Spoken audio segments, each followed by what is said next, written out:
bibing ko. Ano, mga anak ka na? Kinakabahan ka? Ha? Baka mahimatay ako din. Ha? Baka mahimatay ako.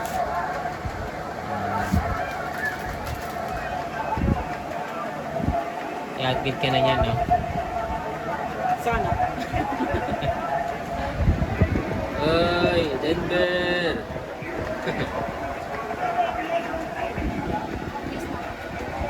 Yeah. Oh, yun na.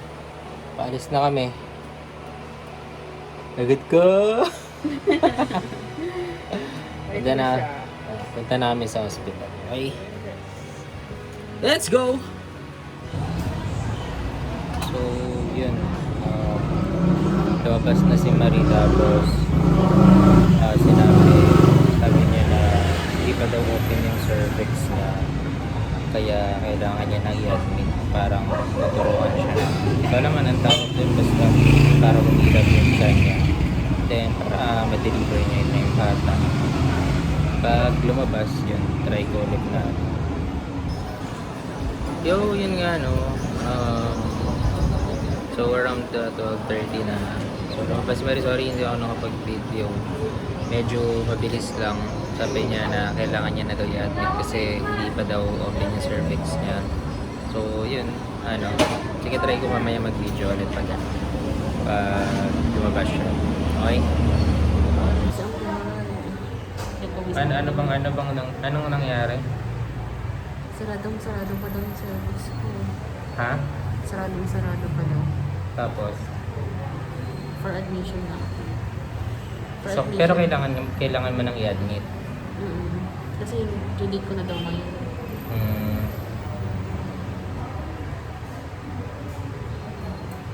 So, yung pinaano ka? Ano yung pinaano sa'yo? Induction? Para humilab yung tiyan mo. Pero ano yun? Kasama na yung pag-open ng cervix nun.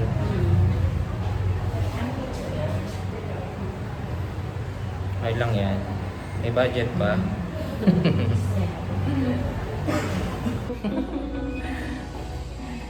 Nakaano na siya. Yung gamit sa bag, inano ko, nilagay ko dun. Ayun yung bag namin, no? Yun ang WhatsApp sa inyo. Nagugutom na ako. Hindi ka pwede kumain. Pwede naman daw. Bilang mo daw yung pinya. Pinya? Patapos, anong sabi dyan? Hawak ko muna. Pinya na yun, nagle-labor ka na yan. Nagle-labor ka na yan. Hanggang ko lang kasi ako naman siya.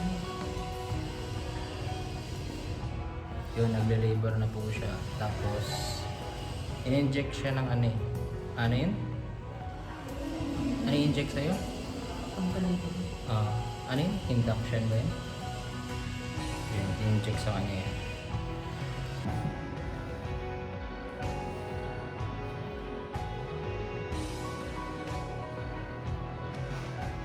So, inubos lang yung ang tawag dyan? Ano yun? Anong sa induction? Hindi, yung laki ng tuber. Kasi ako. Ano yun? Basta pangkalito yan. Yan, so alas 5 na. Tapos konti-konti lakad-lakad yan. Ito na, nakahiga na. Sa ward na kami. Tapos, balik daw ng 7. Para sa no? Ulo! Ayun, check yung niya, cervix niya kung kamusta. Balik daw ng 7. So ngayon alas 6. Alas 6 na 5:57. Balikan namin kayo. Quarter to 11. 10:50. So labor pa rin to. Yun, labor pa rin siya. Tapos babalik, may pinabiling gamot. Babalik kami mga 5:30. Yun, para i-check ata ulit siya. Ilang cm ka na daw ba? Ha? 2 to 3? Ilang cm daw? Hindi, ilang cm daw pa pag pwede na mag deliver. Dapat tinanong mo. You know?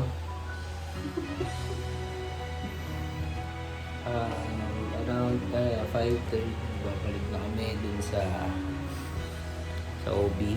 Ayan, sakit na siya. Eh pag i-rate mo mga 1 to 10? 10 na yung sakit? Yun na yung pinakamasakit? Ayun. Eh ano na rin eh. Parang dumudugo na rin yung sa puweta niya. Tara na. Update ko kayo ulit.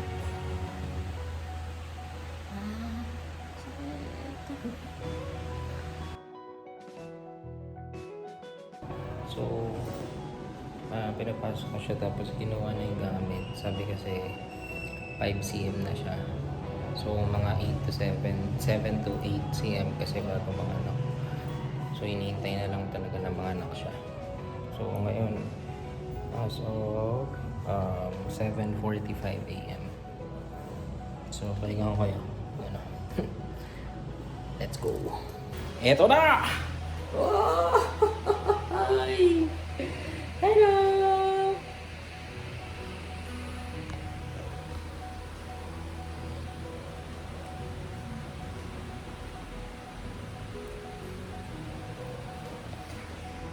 Yun. Nanganak siya around 8:19, no? 8:19. Tapos magtuto yun. Kalabas na sila. Monitoring na lang sa baby tsaka sa kanya. Uy! Baby Marga! Baby Marga! Hala! Hala! Hala! Hala! Hala! Hala! Baby! Ayan, successful. Galing mo!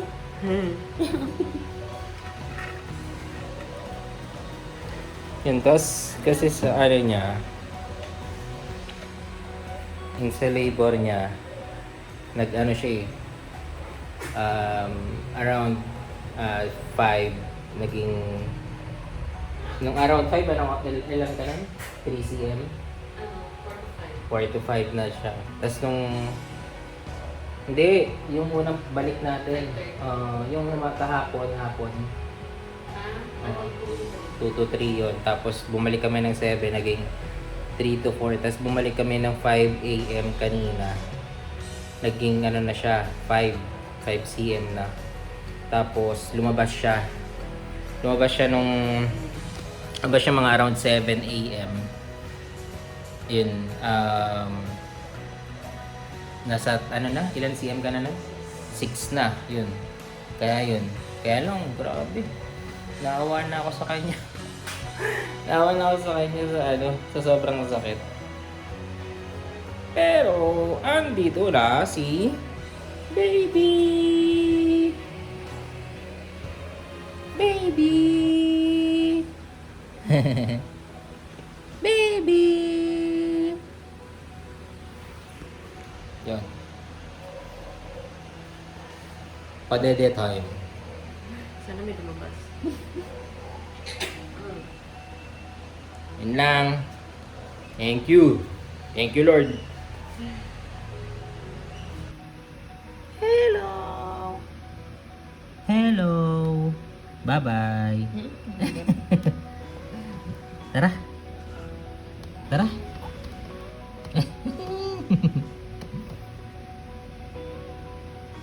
Nantok ka? Ay. Popo cute. Popo cute ka? Ay, popo cute oh. Ay.